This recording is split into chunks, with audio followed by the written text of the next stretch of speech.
Mike Blevins. Hi, my name's Rob Fisher. My name's Jack Martin. My name is Tony Machera, and my background starts with my career in the United States Navy.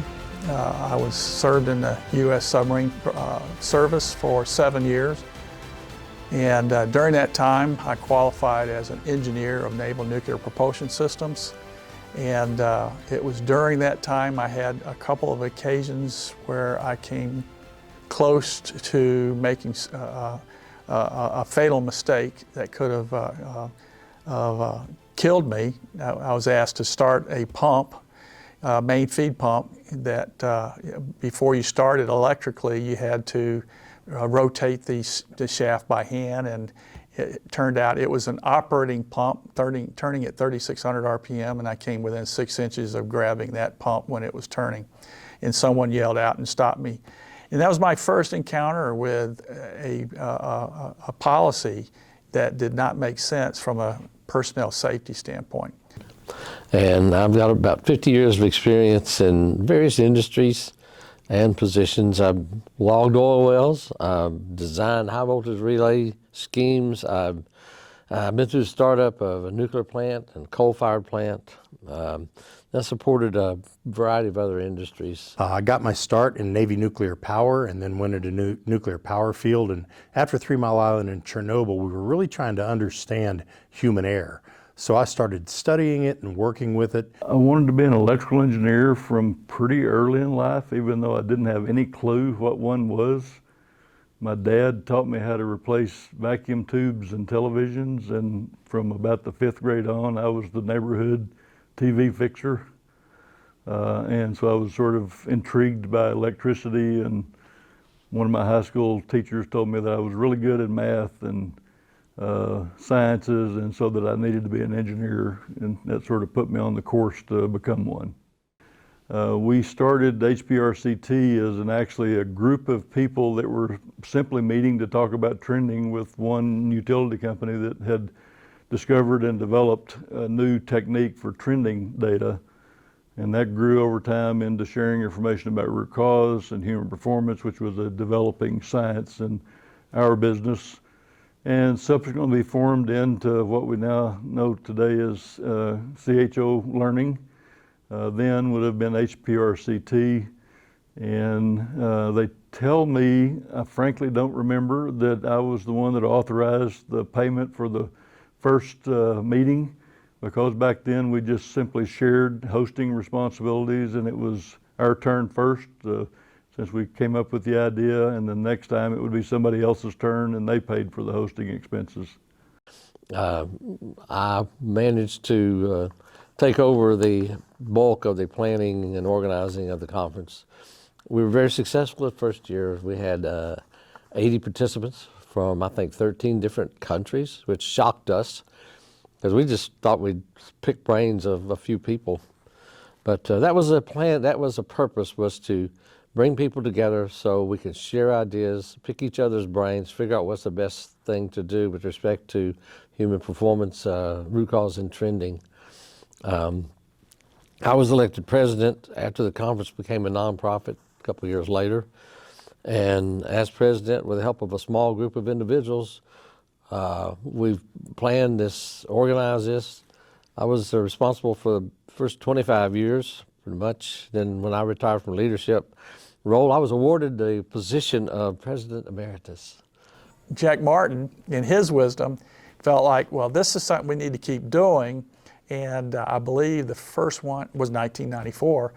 They did the first one in Fort Worth. And I was unable to attend that first one because IMPO had me doing something else, and I can't remember why I couldn't go. But I did start attending the conferences in 1995 and on. But I wasn't consistent throughout the latter parts of the 90s. But generally, someone for IMPO would represent IMPO perspectives on human error, human performance, root cause analysis, trending, and so on. And we would present at the HPRCT, as it was called back in those days. The way I got involved in this community was there were about 8 of us sitting around a table back 30 plus years ago thinking that other people ought to hear about this stuff. And I believe that that ought to be outside of the community that we were in at the time, which was nuclear power. How do we get this to people that don't have 3 redundant layers of protection? How do we get this to people that don't understand the human factors and human success and failure? So the first Human Performance Root Cause and Trending Conference, was happy to be involved with that and many, many, many others. Since then, I think I call it 28 and a half because I think I left one early, but of the 30, I've actually been physically at 29 of them. And it's been an honor to both be here and to learn every single year from the people that show up here. I think we've opened a door for many people in a variety of industries to openly share experiences and knowledge. Some of the more memorable experiences that challenged me to improve on what we were doing and assist our human performance folks was the death of an electrician. She was a mother, she was a wife, she was a daughter, and she's an individual who trusted in us, in the system, to keep her safe. We failed her, and I was shocked at the number of barriers and failures that we had leading to her death. I knew we had to improve to prevent similar incidents. If I had to point to one memorable moment, it would be related to someone reminding me of the number of people that we impact that aren't directly. The families of people of lives that were saved, the people that go to church with them, the people that play softball with them.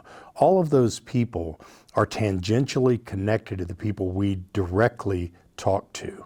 Some of the challenges that I've faced along the way and we've faced along the way come with people already being of a mindset that they don't want to change.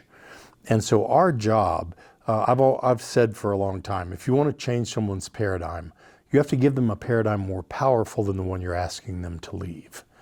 And that's a challenge, but it's a challenge that is worth overcoming. So you have to embrace those challenges of people that struggle to get there. It's our job to get them there. So while those challenges are there, we've never seen them as challenges that can't be overcome, but challenges that need to be overcome. I believe this has a lot of possibilities going forward, especially after Charles changed the brand from HPRCT to CHOL, Community of Human and Organizational Learning. I think that was a big a shot in the arm for the community, and I like the idea of community. And I think going forward, if the community can focus on the practical application of safety science, I think it will go a long way. So many of these other conferences are focused on the science of safety, and that's a good thing. We need the research, but we need translators. And I think the community, CHOL, has a number of translators that will translate these ideas, these concepts, the research into practical everyday application. One of my principles in life is to try to learn something from everybody I meet. I hope that people can say that about me at some point in the future, that they learn something from me, and that I helped other people learn. I really enjoy helping people accomplish their mission in life. I'm a curious person, and learning is a very valuable experience for me. So I hope that I've helped some others learn to learn, if you will, as we do in the community.